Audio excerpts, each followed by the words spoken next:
Super star Krishna, Jayaprada ఈ ఇద్దరు కలయిక, ఇద్దరు చేసిన నటన, ఇద్దరు నటించిన సినిమాలు, అవి సాధించిన విజయాలు, చిన్న నిర్మాతలు ఆ రోజుల్లో సినిమా ఇండస్ట్రీకి రావటం, అనేక సినిమాలు తీయటం, అద్భుత విజయాలు సాధించడం, తెలుగు సినిమా కెరీర్లోనే అనేక మంది చిన్న నిర్మాతలకి ఒక కొంగు బంగారం సూపర్ స్టార్ కృష్ణ, జయప్రద.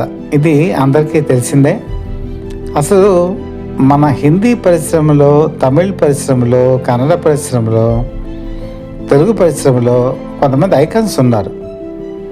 దేవానంద్, జిన్ తమన్, వీళ్ళిద్దరు చూడండి, అదొక హిట్ పేర్. అలాగే అమితాబ్ బచ్చన్, రేఖ, వీళ్ళిద్దరిని చూస్తే ఒళ్ళు పులకరిస్తుంది, గొప్ప జంట.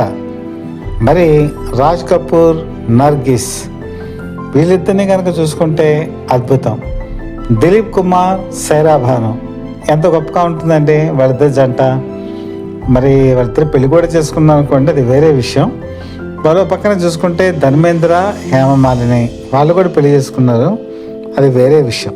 ఇలాగా కొన్ని జంటలు సినిమా ఇండస్ట్రీలో ప్రగాఢమైనటువంటి ముద్ర వేసుకున్నాయి.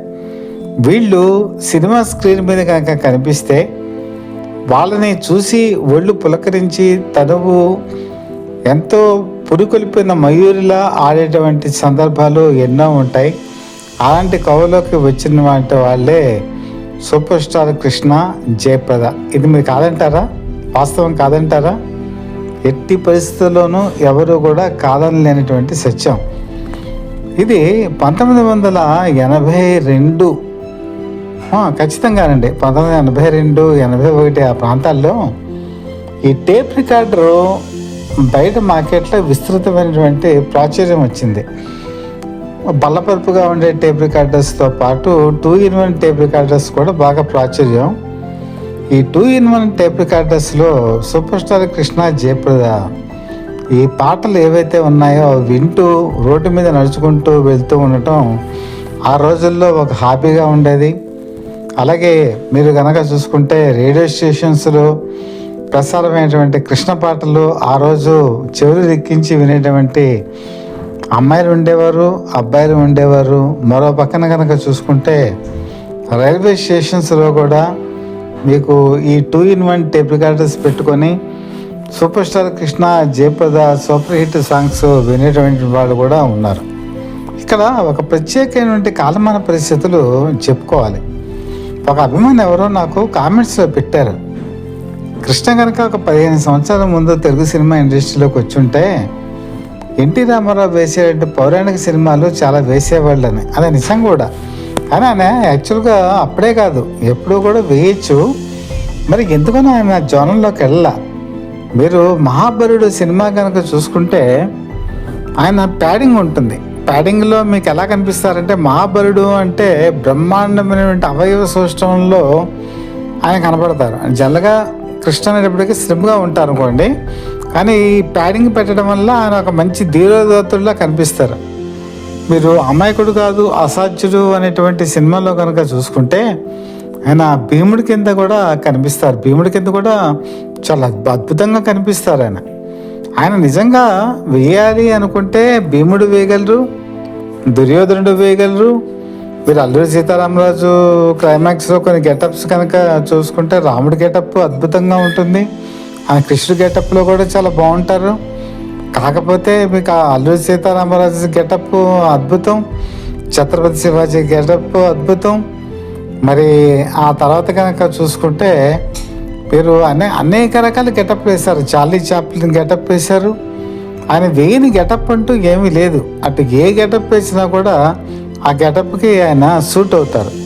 కానీ అందుకు పౌరాణిక వైపు చూడలేదంటే, అర్జునుడితో పాత్ర ఆయన కురుక్షేత్రంతో వేసిన తర్వాత ఆయన పౌరాణికాల వైపు ఎందుకునో అంత ఆసక్తి చూపించలే. ఆయన ఒకటే జోనర్ అనుకున్నారు. ఆ జోనరు ఎవరు కూడా ఎంచుకోలేంది. ఎందుకంటే ఎన్టీ రామారావు ఎక్కువగా ఈ క్రైమ్ జోను, సస్పెన్స్ జోను, లేకపోతే James Bond zone, cowboy zone వీటిలోకి వచ్చేవాళ్ళు కాదు. అలాగే అక్కినేని నాగేశ్వరరావు ఆయన కూడా వచ్చేవారు కాదు. శోభన్ బాబు అనేటప్పటికీ ఫ్యామిలీ డ్రామా, ఆయన వచ్చేవారు కాదు. సో ఇలాంటి జోనర్స్ వాళ్ళు రానప్పుడు నేను కూడా ఎందుకు వెళ్ళాలని అనుకున్నారేమో, ఆయన ఆ జోనర్లోకి వెళ్లకుండా తన పాత్రల్ని కంటిన్యూ చేసుకుంటూ వెళ్ళారు. ఒకవేళ కొన్ని పౌరాణికాల్లో ఆయన రాముడు కృష్ణుడు కూడా వేసి ఉంటే అదే అప్పట్లో ఒక హిస్టారికల్గా నిలిచిపోయేదేమో. ఆ అభిమాని ఆ పెట్టిన కామెంట్కి ఇంత వివరణ నేను ఇస్తున్నాను. ఇంకా చాలామంది ఇంకొక భావన ఏంటంటే, అక్కినేని నాగేశ్వరరావు నవల చిత్రాలు ఆయన బాగా చేశారు, అద్భుత విజయాలు సాధించారు. అలాగే శోభన్ బాబు నవల కథా చిత్రాలు నటించారు, మంచి విజయాలు సాధించారు. వీళ్ళు నవల నాయకులు అని చెప్పి అనుకుంటారు, కానీ సూపర్ స్టార్ కృష్ణ కూడా మంచి నవలా నాయకుడు, అంతే కదండి. జయప్రద కూడా మంచి నవలా నాయకురాలు. మీనా చూసుకోండి, విజయమ్మతో ఆయన నటించారు కదా. మీనా ఎంత సూపర్ డూపర్ హిట్. మరి మీనా కనుక పక్కన పెట్టేస్తే శంకుతీర్థం తీసుకోండి, ఆరకపూడి అదే కోడూరు కౌశల్యాదేవి ఎవరు నేర్పారమ్మా ఈ కొమ్మకని మరి ఉంది కదా ఆ పాట జయప్రదతో. ఆ సినిమా పెద్ద ఆడలేదనుకోండి, కానీ మంచి క్లాసిక్ మూవీ. ఆ సినిమాలో కూడా వీళ్ళిద్దరు మంచి జంట, అద్భుతంగా ఉంటారు. స్క్రీన్ మీద మంచి చూడచక్కని జంట, అది చాలా బాగుంటుంది. మరి ఆ తర్వాత ప్రేమ నక్షత్రం అని చెప్పేసి ఒక సినిమా ఉంది, అది శ్రీదేవితో అనుకోండి. అది కూడా కొమ్మూరి వేణుగోపాలరావు రాసినటువంటి నవల, మరి అది బాగుంటుంది కదా. ప్రేమ నక్షత్రం బాగుంటుంది.